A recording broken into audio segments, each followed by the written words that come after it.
अपने आत्माओं जैसे एक मेन लाइन आई है बिजली के तारों की, और वहां से पूरी कॉलोनी को कनेक्शन मिला हुआ है, और किसी एक व्यक्ति का पंखा नहीं चल रहा या मोटर नहीं चल रही या कोई भी आइटम नहीं चल रहा, तो उसका कोई और कारण हो सकता है। या तो पंखा खराब हो सकता है या मोटर खराब हो सकती है, उसको चेक कराओ। और सारा ही व्यवस्था नहीं चल रही कोई भी, तो आपका कनेक्शन ठीक नहीं है। तो यहां एक बहुत बड़ी हम गलती करते हैं कि मर्यादा ना रख के भगवान का हम आशीर्वाद प्राप्त नहीं कर पाते, जिस कारण से आप जी का वो कनेक्शन कट जाता है। कहते परमात्मा कहते औखद खावे और पत्थर है, औखद खावे और पत्थर रखे और तब पावे मोक्ष। जैसे दवाई लेते हैं, औषधि लेते हैं, तो उसके साथ कुछ परहेज भी होते हैं। तो इस मार्ग में परहेज कंपलसरी है परमात्मा के इस मार्ग में।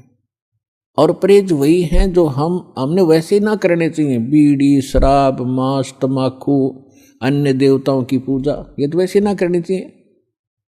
बताओ और परहेज क्या है? तो इस करके ये तो अवश्य रखने ही पड़ेंगे यदि आपने भगवान से लाभ लेना है और मोक्ष प्राप्ति करनी है।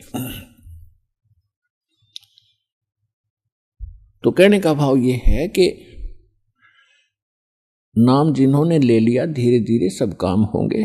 थोड़ा समय दो दाता को, इतने उतावले ना हो। जैसे एक कहता है जी मैंने नाम लिया, मेरा सारे सुख हो गए, तो इसके अब दूसरा कहता है जी मैं 4 बार आ चुका हूं, अभी तक विशेष राहत मिली नहीं है। पुण्यात्माओं, ये परमात्मा का मार्ग है, इसके लिए आपने ये ध्यान रखनी पड़ेंगी जो बातें दास बता रहा है।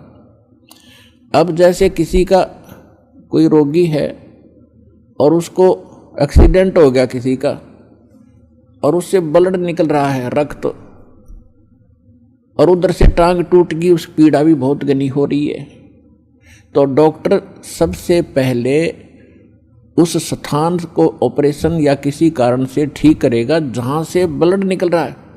अगर उसका ब्लड निकल गया तो नाश मृत्यु हो जाएगी, और वो उस तरफ ध्यान नहीं देगा कि टांग टूट रही है और ये रो रहा है, चिल्ला रहा है कि मुझे पीड़ा है। डॉक्टर इलाज भी कर रहा है और वो ये सोच रहा है कि डॉक्टर का ध्यान को नहीं, मैं मर गया, मेरी तो टांग टूट गई। लेकिन डॉक्टर पागल नहीं है, डॉक्टर पहले देख रहा है कि ये करना आवश्यक है, ये टांग तो बाद में जुड़ जाएगी, इस तरह मरा नहीं गा ये। तो इसी प्रकार आपके जिन्होंने दीक्षा ले ली है और जिनके ऊपर कोई ऐसी आपदा आनी है कि आपकी मृत्यु होनी हो, तो पहले परमात्मा उस मृत्यु को रोकेगा, बाकी संसारिक सुख तो फिर आपका ढेर लगा देगा, आपका जीवन एक्सटेंड हो गया था। तो इस बात को आप ध्यान रखना, यह कोई बालकों का लेख नहीं है, और इतने एक मनुष्य जीवन का मिलना हंसी खेल नहीं है। एक सांस भी मनुष्य जीवन की मिलना आपको बालकों का खेल नहीं है, और ये आपको 100-150 वर्ष एक्सटेंड कर देता है। ये परमपिता, ये पूर्ण परमात्मा है।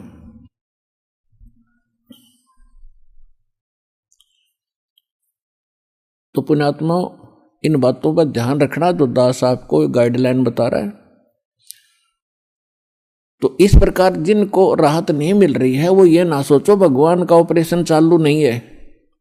आपके उन संकट निवारण के लिए परमात्मा उसी दिन सक्रिय हो जाता है जिस दिन आप इस ज्ञान को पढ़कर या ज्ञान को सुनकर और हृदय से पुकार लेते हो, परमात्मा हम आपके हो लिए, आपके बगैर मुझे कुछ दिखाई नहीं देता है, और कब बुलाओगे उसी दिन से परमात्मा आपको अपना मान लेता है, क्योंकि ये आत्मा का साथी है, आत्मा इसका अंश है। चाहे वो किसी धर्म में है, चाहे किसी मजहब में है, या किसी प्राणी के शरीर में है, कुत्ते गधे सूअर के शरीर में है, तो ये परमात्मा उसी दिन से आपको स्वीकार कर लेता है यदि आप हृदय से पुकारते। और जिस समय नाम ले लेते हो फिर तो बातें खत्म हो जाती है कि आपके कोई सुनवाई ना हो या आपके संकट दूर ना हो। उसके लिए यही कारण हो जाता है कि परमात्मा पहले वो संकट टालेगा जो तेरी जान को जोखिम करेंगे। आपको जीवन एक्सटेंड करके फिर धीरे धीरे तेरे सारे आपके सभी कार्य, आवश्यक कार्य जो होंगे सारे ठीक करेंगे।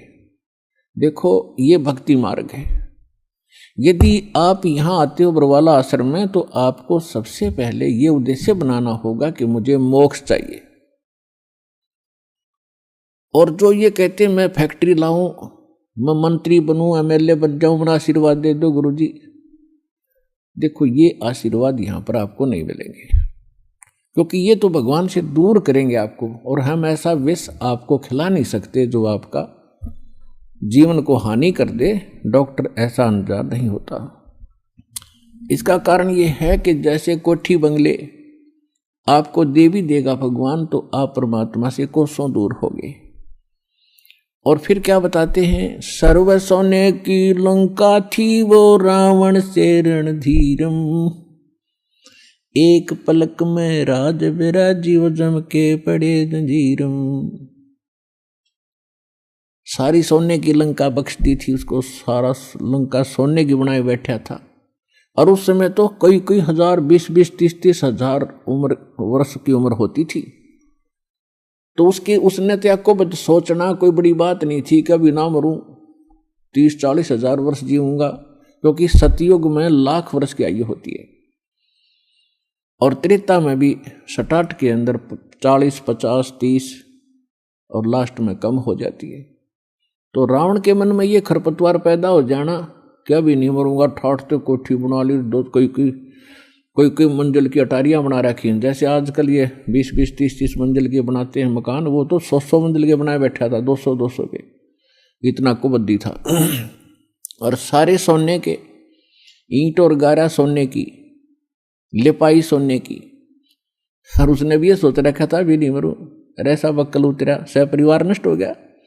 तो कहने का भाव ये है, परमात्मा कहते हैं कि क्या मांगो कुछ थिर न रहाई, ये देखत नैन चला जग जाई, 1 लख पूत 1.25 लाख नाती, उस रावण के दीवान बाती।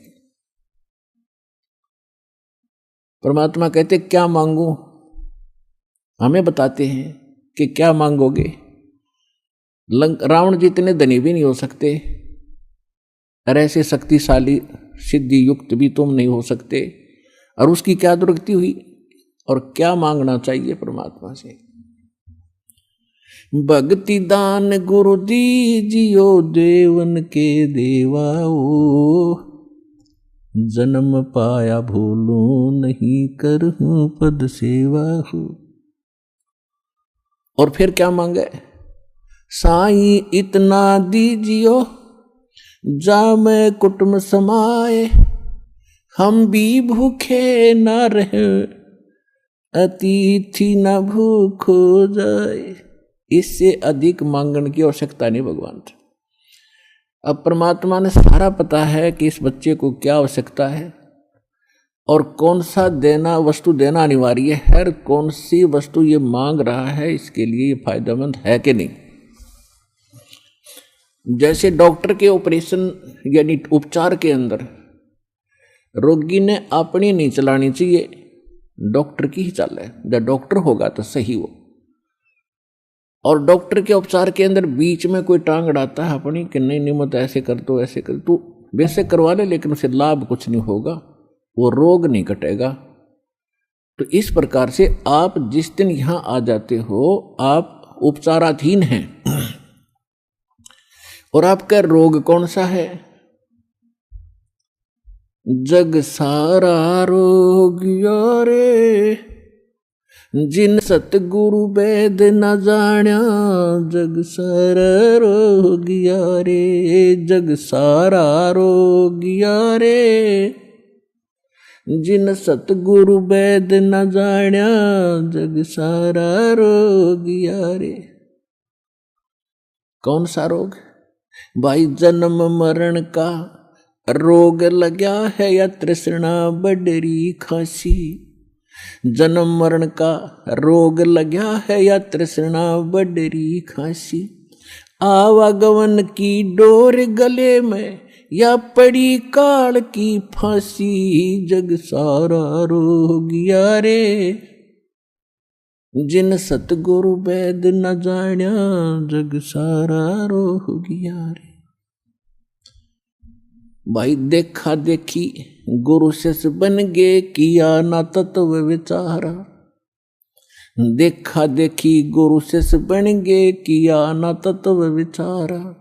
गुरु शिष्य दोनों के सिर पे यू काल ठोके पंजारा, जग सारा रोग गयो रे। जिन सतगुरु वैद न जाण्या जग सारा रोग गया रे। भाई साचा सतगुरु कोई न पूजे, इन झूठों जगपतियासी। साचा सतगुरु कोई न पूजे, इन झूठों जगपतियासी। झूठ अंधे की बाँ गई अंधे ने, ये मार्ग कौन बतासी। जग सारा रो गया रे। जिन सतगुरु वैद न जाण्या जग सारा रो गया रे। भाई सार शब्द सर जीवन बूटी, घस घस अंग लगावे। सार शब्द सर जीवन बूटी, घस घस अंग लगावे। कहे कबीर तुम सतकर मानो, ये जन्म मरण मिट जावे। जग सारा रो गया रे। जिन सतगुरु वैद न जाण्या जग सारा रो गया रे। तो इसमें यह स्पष्ट कर दिया परमात्मा ने कि आपको कौन सा रोग है। क्या बताया कि जन्म मरण का रोग लगा है, और यह तृष्णा बढ़ रही, खांसी और आवागमन की। ऊपर जाओ, फिर वहां से अपना हिसाब करा के नीचे आओ। मनुष्य बनो, गधे बनो, कुत्ते बनो, फिर अपना टाइम पूरा करो, फिर जाओ। फिर वहां से नेक्स्ट आदेश हो गधा बनो, फिर जाओ। फिर आदेश बनो कुत्ता बनो, मनुष्य बनो, देवता बनो, फिर राजा बनो, फिर गधा बनो। कहते ये आवागमन की डोर गले में या काल के कर्म की फांसी आपके लगी हुई है, और इसको केवल परमात्मा पूर्ण ब्रह्म सत्य पुरुष कबीर परमेश्वर के अतिरिक्त कोई ऐसा भगवान नहीं है, देव नहीं है जो इस रोग ने काट सके। तो उसको काटने के लिए परमात्मा ने एक विधि बता रखी है, और वह विधि अभी तक छुपा रखी थी, क्योंकि परमात्मा का और काल का एक प्रोमिस हुआ था, अनुबंध हुआ था। इस काल ने कहा था कि 3 युगों में, सतयुग त्रेता द्वापर में, हे परमात्मा आप थोड़े जीव निकालना, और चौथे युग कलयुग में आप कितने ही ले जाना। काल को पता था कि कलयुग में इनकी पिछली बैटरी कति डाउन हो जाएगी, पुण्य कर्म कति खत्म हो जाएंगे। सतयुग त्रेता द्वापर में, सतयुग त्रेता द्वापर के अंदर आप रहे हैं। और वो कौन सी आत्मा है जो सतयुग त्रेता द्वापर में, सतयुग से शुरू होती है मानव शरीर प्राप्त करके? वो आत्माएं होती हैं जो कभी इस कलयुग के इस समय में, जो आज आपको टाइम मिला है, ये बिचली पीढ़ी का समय यानी मध्य का समय है कलयुग का, इस सत्य भक्ति का।